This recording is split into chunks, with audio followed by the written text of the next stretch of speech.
10 € offerts et votre premier dépôt doublé avec le lien en description. Ce n'était pas un match de Ligue des Champions. Et pourtant, c'était mardi soir. C'était entre deux équipes qu'on retrouvera en huitième de finale, les hommes d'Hansi Flick, ceux du Cholo. Et ouais, c'était un match calibre Ligue des Champions. C'était une performance niveau Champions League. C'était totalement n'importe quoi. Et ces demi-finales de Coupe du Roi, ça c'était le match aller. Il y a le match retour 2 avril au Metropolitano. Demain soir, Real Sociedad et Real Madrid aussi qui risque d'être sympa, mais je pense pas que ça pourra être aussi bien que ce qu'on a vu ce soir. Et j'ai pas perdu mon mardi soir. C'était n'importe quoi, c'est vraiment des bandits en face. Ces Colchoneros là, qui marquent 4 buts avec 1 XG et demi.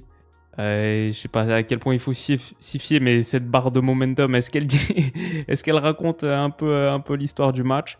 Il menait 2-0, il se retrouve mené 4-2 et pourtant ils reviennent avec un résultat très très intéressant à rapporter à la maison.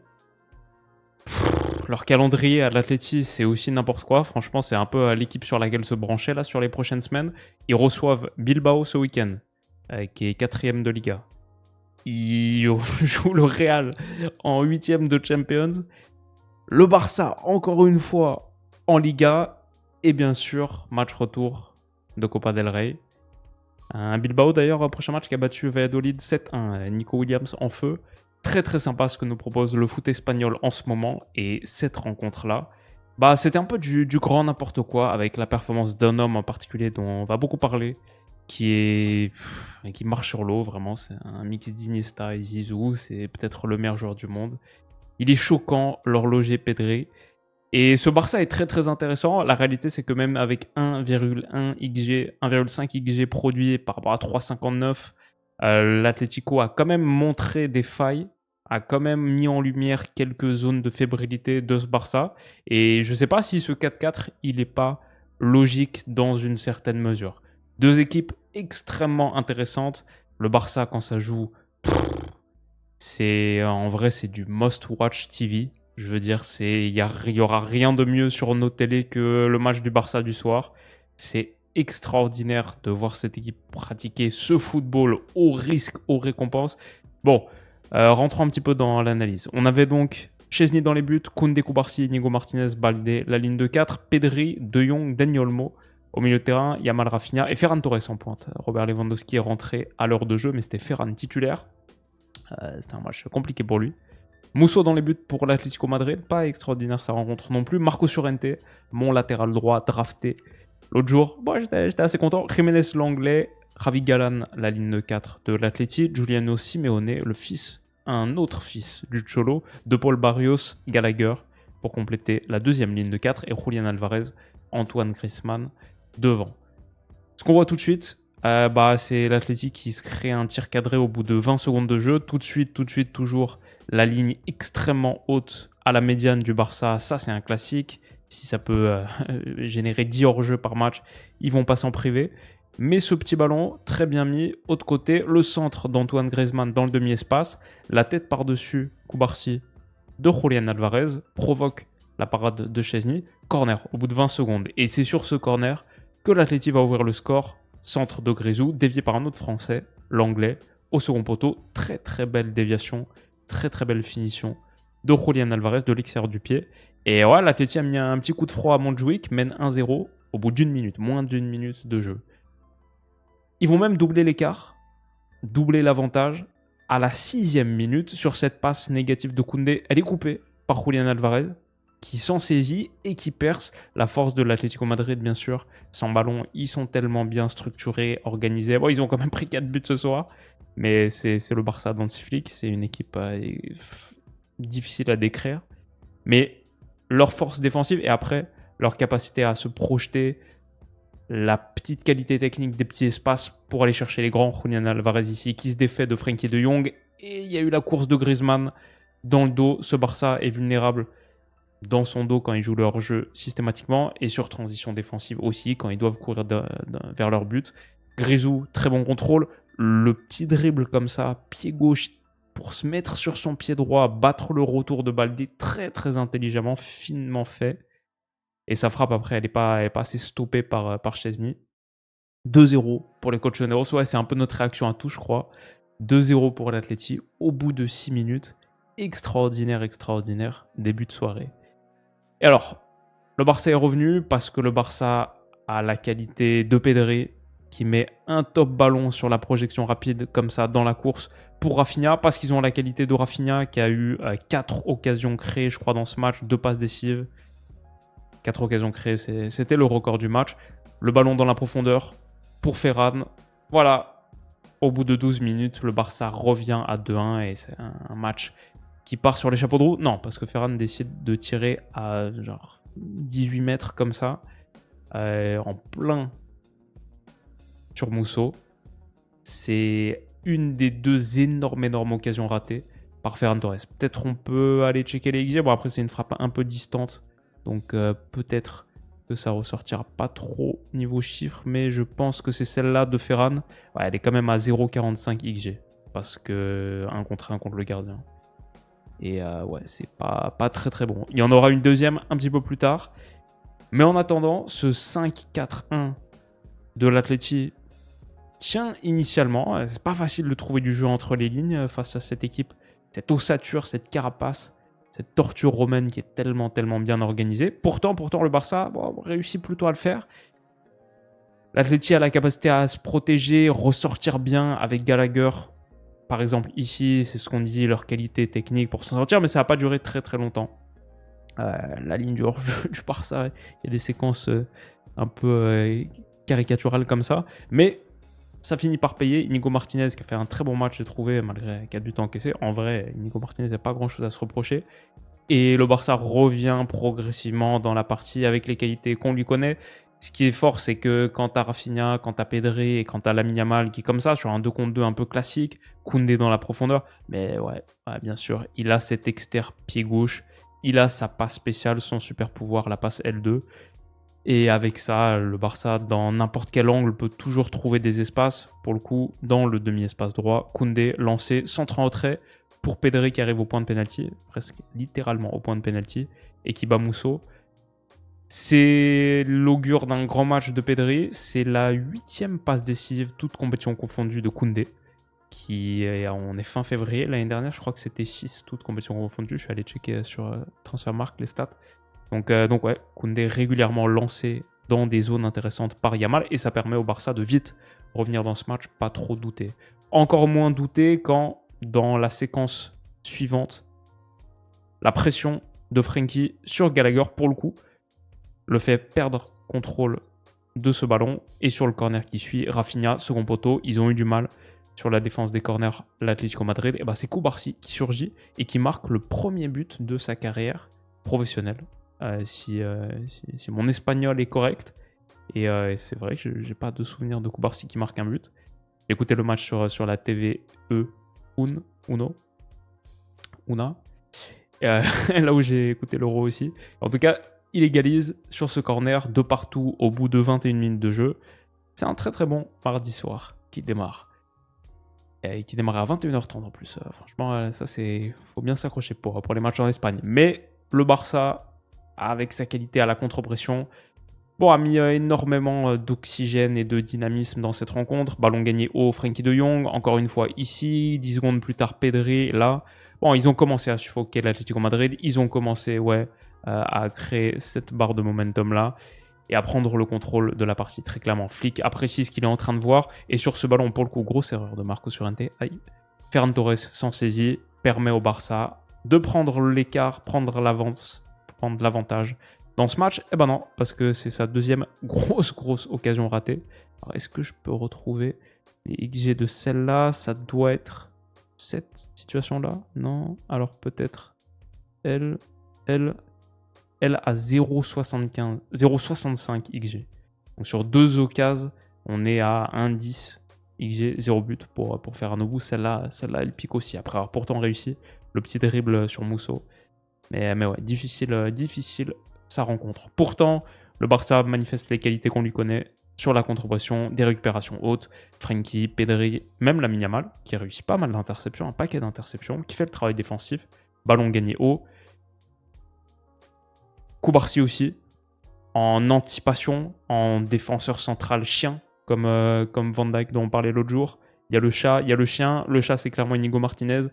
Et le chien, c'est Koubarsi qui vient en contact, qui gagne ce ballon dans les pieds, qui vient chatouiller les chevilles d'Antoine Griezmann et qui gagne un ballon très très haut. Ça permet au Barça de relancer un nouveau cycle de possession dans la moitié terrain adverse. Lamine Yamal aussi, il a fait vivre une soirée assez torride à Javi Galán, le petit pont, le corner gagné. Et sur ce corner, tapé par Rafinha, sa deuxième passe décisive, et là c'est Inigo Martinez qui surgit. Au second poteau, Iba Mousso. Avant ça, il y avait eu un petit écran finement senti, finement joué par Koubarsi pour bloquer Marcos Llorente et pour permettre à Inigo Martinez d'être seul sans opposition au second poteau. Pour moi, c'est pas faute. Pour moi, c'est pas faute. C'est à la limite d'eux, mais c'est pas faute. Ils en ont un peu trop parlé à la TV espagnole. Ça sent qu'en ce moment, les polémiques arbitrales ont bon train dans la presse. Mais ouais, pour moi, il n'y a rien là-dessus. Inigo finit second poteau, 3-2. Et ouais, le Barça semble avoir repris totalement les dessus. Le dessus sur cette partie, aussi parce qu'ils ont cette capacité, je trouve, cette force incendiaire offensive. C'est une capacité à s'embraser à tout moment, sur pas grand-chose. Une feinte de Lamine Yamal, un dédoublement potentiel de Koundé, il rentre sur l'intérieur et il déclenche extérieur de surface d'une frappe lourde. Il faut un bel arrêt de Mousso. Ils ont toujours cette force offensive spectaculaire, se générer des occasions à partir de pas grand-chose. Par contre, derrière, dans le dos, et ce début de seconde période, l'Atleti revient pas mal. Attention, il ne faut jamais les enterrer. Ça, c'est un truc qu'on sait. et ouais, dans le dos de cette ligne c'est vraiment défense à la médiane. Hein. Le plan flic, il est visible. Le Cholo indique la marche à suivre. Et ce petit ballon du fiston, Giuliano, pour Julián Alvarez à la limite. Non, c'est pas Julián Alvarez, ça doit être De Paul à la limite. Ensuite, tu peux jouer axe très dangereux, Antoine Griezmann servi dans le dos de Koubarsi. Et il faut un arrêt de Chesney ici pour empêcher l'Atlético Madrid de revenir à 3 partout. Après, c'est le moment où Pedri rentre en scène. Il y a eu une période entre la 53e minute et entre la 50e et la 80e où il devient totalement injouable. Où j'ai envoyé 3 MP à tous mes potes en mode je crois que c'est vraiment le meilleur joueur du monde en ce moment. Choquant son niveau. Ce sera peut-être un peu noyé par le 4 partout de ce match. Ouais, il y a clairement un monde où le Barça se fait éliminer au Metropolitano dans un mois. Mais le niveau de Pedri en ce moment, par contre, c'est terrifiant. Et j'ai tweeté, je sais pas, parfois si on regarde un match ou une compilation YouTube quand on regarde les rencontres de Pedri, parce que ce soit les accélérations, il glisse, c'est vraiment c'est l'horloger, ok, mais c'est aussi un surfeur. Personne n'a réussi à le stopper. Les jeux en troisième homme comme ça, Frenkie, Ferran, Dani Olmo, et ensuite quand il est servi en quatrième et qu'il trouve une talonnade comme ça, une touche pour finir lunaire le geste. Très bon retour de José María Jiménez aussi, très bon tacle. Le ballon gagné bas, Pedri je crois dans cette rencontre, c'est le 5 tacles tentés, 5 tacles réussis, ouais, a fait le plus de tacles du match, 5. Où est-ce qu'elle est la stat? Ici, 5 sur 5, 13 récupérations, 13 ballons récupérés. Juste un Pedri fantastique et aussi à l'initiative du 4e but du Barça dans ce match quand il décale Lamine Yamal côté droit, qui passe un dribble, qui centre dans la petite boîte pour Lewandowski. Alors, même Ferran Torres l'aurait mis celle-là. Et le Barça prend le large 4-2. Ça doit être fini là-dessus, surtout qu'ils ont même l'occasion 2 minutes plus tard de faire 5-2. La largeur qu'ils ont avec Rafinha, quand il passe un double contact comme ça, une sorte de râteau long de ligne avec les 2 pieds pour battre son vis-à-vis et centrer comme ça immédiatement. Il a vu, moi j'ai vu aussi, mais moi j'ai la télé, moi je suis plan large. Lui aussi il l'a vu, Lewandowski dans le dos de son vis-à-vis, second poteau à genre 35 mètres, le regard perçant, peut-être pas à 35 mètres ça, mais allez, bien 20-25 mètres, le regard perçant de Rafinha, le ballon parfaitement mis pour Robert Lewandowski qui la loupe, et ça c'est peut-être le tournant du match. Lewandowski, c'est pas la première fois qu'il gâche une grosse occasion comme ça. On l'avait vu en Champions contre Benfica, On l'a vu à pas mal de reprises. Il sous-performe ses XG, je pense, cette saison, Robert. Malgré tous les pénaltys. Et ouais, ça peut-être, il est gêné par le retour de Jiménez peut-être, mais à 5-2, c'est peut-être la double confrontation qui est pliée là à un quart d'heure de la fin. Et non. Et bon, le Barça continue à montrer des choses très très intéressantes, comme les petites combinaisons sur coup de pied arrêté, comme ça. Rafinha qui fait mine de tirer le coup franc, en fait non. Et c'est Lewandowski, le mur du coup va sauter. Mais non, même Lewandowski, c'est pour une remise dans les pieds de Pedri qui appuie pour Rafinha, qui déclenche. La frappe, elle est contrée et elle aurait pu rentrer, elle aurait pu tromper Musso. 2 occasions énormes de faire le 5-2. Et récupération encore une fois de Pedri, un tacle réussi là. Mais pourtant, en toute fin de match, à 7 minutes de la fin, ce centre en retrait, je crois que Koubarsi doit revenir un petit peu plus vite, colmater cet espace-là, parce que le centre en retrait, il est mis dans la seule zone où ça pourrait être dangereux et où il devrait sans doute y avoir un deuxième défenseur central. Il est repris par Marcos Llorente, qui réduit le score 4-3. Comme on dit les commentateurs, et regardez la réaction d'Inigo Martinez, la réaction de Frenkie de Jong. C'est un but du 4-3. Mais oui, c'est un pivot de cette double confrontation, c'est clair. Quelques minutes après avoir pu marquer le 5e. Et les commentateurs disent c'est le but que le Cholo a célébré le plus. Plus que celui à la première minute, plus que celui à la 6e minute. Ce but du 4-3, il devient fou sur sa ligne de touche. Et bien sûr, on sait que le Barça a cette vulnérabilité dans son dos. Ça, c'est même pas une occasion sur laquelle l'Atleti va marquer. Mais 88e, petit ballon, petite déviation de Sorloth, magnifique. Ouf, ils font un arrêt. Et 93e, dans le temps additionnel, dans le dos de Koundé qui glisse en plus. Magnifique, magnifique ballon mis dans le dos. Le centre entrée et Sorloth. Le fossoyeur, Sorloth qui marque systématiquement dans le temps additionnel. Je crois que c'est le 10e but de l'Atlético Madrid dans le temps additionnel cette saison.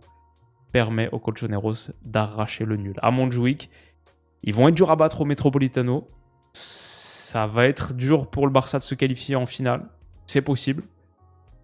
Bien sûr, c'est possible. Bien sûr, c'est possible s'ils montrent le niveau qu'ils ont montré entre la 10e et la 80e. Mais les débuts de match sont importants et les fins de match sont encore plus critiques.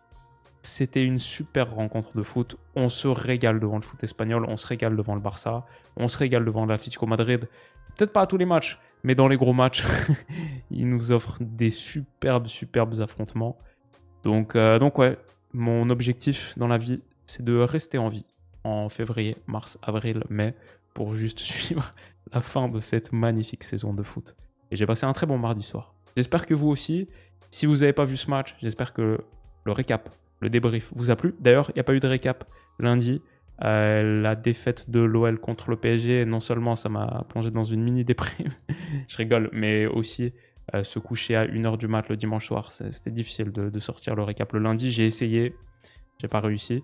Mais je vous prépare par contre demain pour me rattraper, demain ou après-demain, un gros focus sur une équipe qui m'a beaucoup intéressé ce week-end. Une très grosse équipe et dont on a peu parlé pour l'instant cette saison.